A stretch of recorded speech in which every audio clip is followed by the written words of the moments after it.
En quoi consiste la dématérialisation du bulletin de paye? D'abord, les entreprises sont de plus en plus dans une dématérialisation des flux.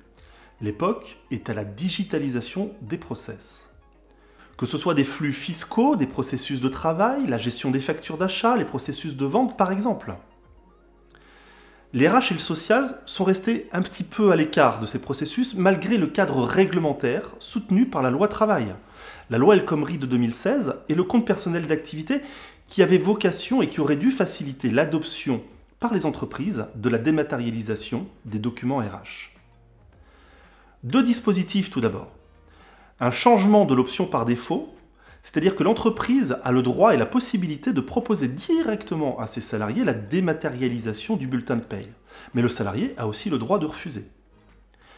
Ensuite, la création d'un espace personnel dédié en lien avec le CPA qui est une possibilité pour le salarié de consulter son bulletin de paye dématérialisé.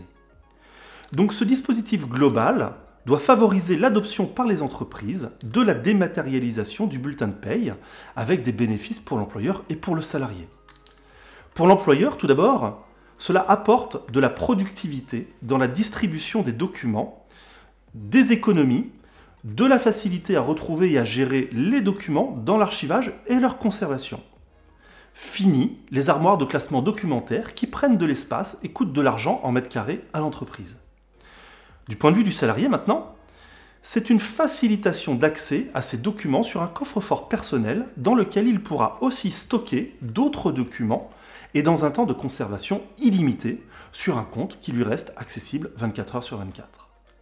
Bien sûr, derrière tout ça, il y a des normes et de la sécurité avec des entreprises qui sont en lien avec la Caisse des dépôts et consignations, avec des notions de respect de normes d'archivage à caractère probatoire ou probant, et globalement une mesure qui devrait accélérer fortement l'adoption par les entreprises de ce dispositif.